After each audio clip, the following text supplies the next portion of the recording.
So by now, we've all probably seen the recent headlines about a potential new ISA tax. And my first thought was likely very similar to yours, and that was, whoa, what?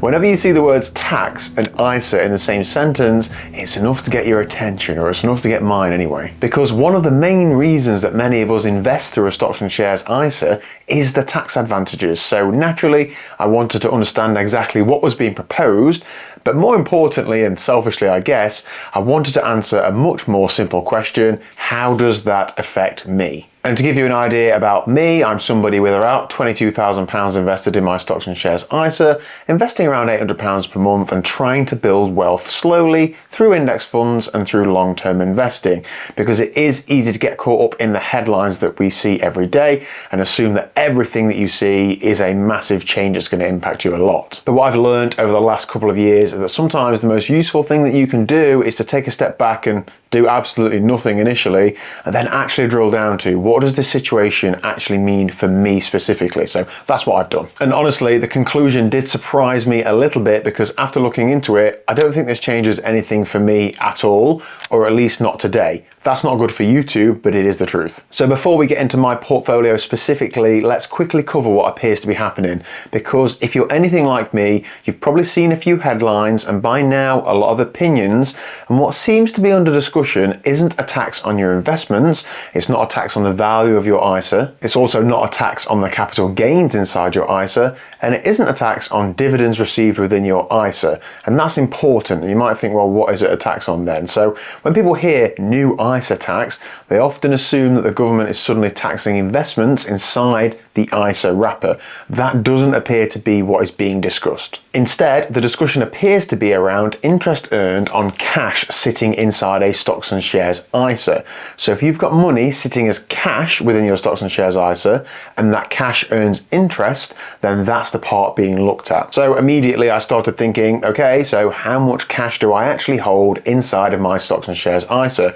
And the answer is not much. Very often nothing. At the time of recording, £2.52. Now, if you've watched this channel for a while, you'll know that my investment approach is actually pretty boring. And I mean that as a compliment to myself. I know they're the best sorts of compliments that you can give. And it's boring in that most months when I can, I invest around £800, and the majority of that at the minute is going into global index funds. So I'm not trying to day trade or time the market. I'm not sitting around on money waiting for the perfect entry point to put it into the market. The money goes in regularly, monthly, and generally just gets invested pretty much straight away. So I deposit money into the app and then buy a stock straight away. And that's important, because if money isn't sitting around as cash for very long, well, then there isn't much, or if any, opportunities for it to earn any meaningful interest anyway. Combined with that, most of my portfolio is held in accumulation funds, which means that dividends are automatically reinvested inside the fund. So they don't land as cash in my account. So that means that generally I don't have cash building up in there. It doesn't sit there amongst, earning interest, just gets rolled back into my investments automatically. And so for the biggest part of my portfolio, this potential change doesn't really seem to affect me at all. The only area where I do receive cash distributions is a couple of individual stocks that I hold, and even then we're talking very small amounts, a few pounds here and there every few months or so, where that £2.52 came from, to be specific. So although it's still money, it's not particularly meaningful, and when those dividends arrive, I generally just reinvest them within a few days. Sometimes it might be a week or two if I've just not gotten around to it, but even if that is the case, it's just not big enough numbers for it to accrue anything significant. And so when I actually analysed how this proposal would actually affect me, I realised that we're talking about a very small cash balance here, held for very short periods of time, which means we're talking very, very small amounts of interest, which means we're potentially talking about very, very small amounts of tax, likely pence if at all. And that was quite reassuring, because I certainly read a few headlines and it sounded a lot more dramatic. I initially thought, oh, they're going to be taxing, stocks and shares ISAs. But what I found interesting wasn't actually the tax proposal itself, it was more about what it made me think about. And that is that 18 months, 2 years ago, I viewed cash completely differently. So back then, most of my money was sitting in cash, and that felt completely normal, it felt completely sensible, it felt like it was a productive use of cash. But now, a couple of years on, my mindset has completely changed, and that's not because cash is bad. Cash is, of course, incredibly useful. It's how we buy stuff after all. Like, I know that emergency funds matter, short-term savings goals matters. Like, cash absolutely has a role and a place in my investment plan, but for money that I don't expect to need for years or decades, hopefully, I've gradually become much more comfortable being invested with that money, so having it in stocks and shares within my stocks and shares ISA. And I think that's the bigger story here. So it's not that the tax on interest gained on cash in a stocks and shares ISA, it's more about my mindset shift. So when I first started investing, everything felt uncertain. I remember opening my ISA, on the Trading 212 app and wondering if I was doing the right thing. Is this thing even legit? Is this the right thing for me to do, lifestyle wise? I was then wondering if I'd started too late in my mid-30s, and then thinking, well, have I even got enough money to start doing this? Because at the time, things like, I don't know, 10, 20,000 pounds invested felt like they were so long away, like it wasn't even going to be a thing, like genuinely miles away. This time last year, my portfolio was significantly smaller than it is today. And back then, £20,000 felt like one of those numbers that other people reached and achieved, not me. I just see it on the internet or read about it somewhere if I ever read something. Yet here we are. My portfolio is now sitting at just over £22,000. And what is funny is that £20,000 milestone doesn't really feel like a huge milestone anymore. Now I'm thinking about the next one, thinking about, is it 30, 40, 50, hopefully beyond that, maybe. But I think that's one of the biggest lessons that investing keeps teaching me, not just one-off, it keeps reminding me. And that is the thing that feels impossible today often becomes normal tomorrow.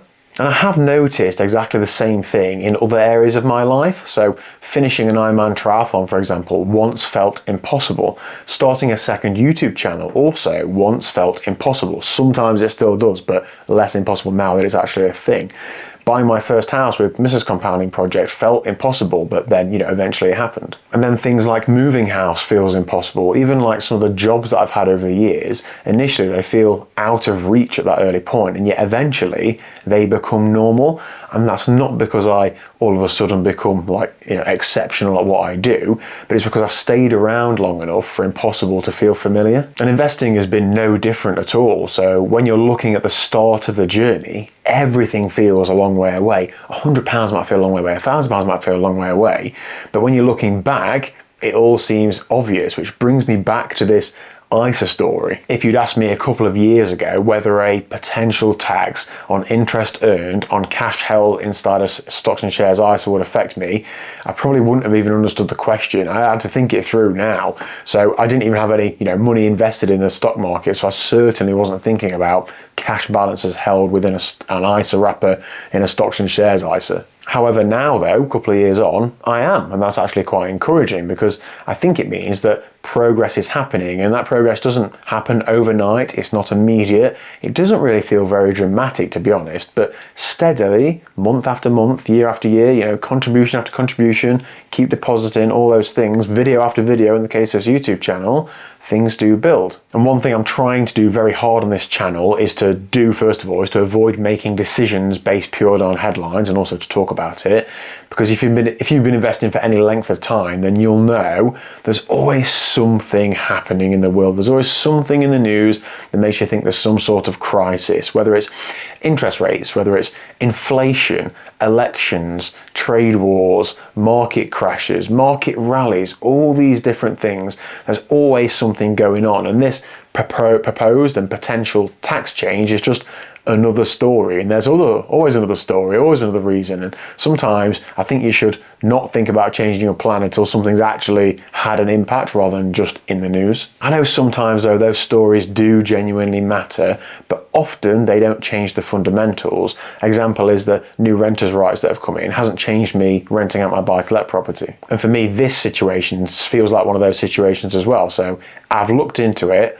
It's unlikely to affect me, but even if it did a little bit, my plan won't change at all. I'll still be looking to invest as much as I can every month. I'll still focus mainly on broad global index funds. I'll still reinvest dividends when they arrive. I might be slightly more prompt with it if there is a tax on the interest gained, but I'll still just focus on building assets, whatever they are, over the long term. And that is because most of the financial progress that I've made hasn't come from reacting to news stories. In fact, none of it's come from that. It's come from consistency. It's come from putting money to work every single month. It's come from staying invested and not panicking and selling when things don't look so good. And it's come from trying to think in years rather than weeks. Now, could this proposed change affect me in future? Yes, possibly. If my portfolio was to grow significantly, if I was to hold cash within my stocks and shares ISA to choose when to deploy, then potentially, or if these rules evolve even further, then maybe. But today, not really. Sometimes I think that that's the most useful conclusion. So not every headline requires action. Not every piece of financial news should change your strategy.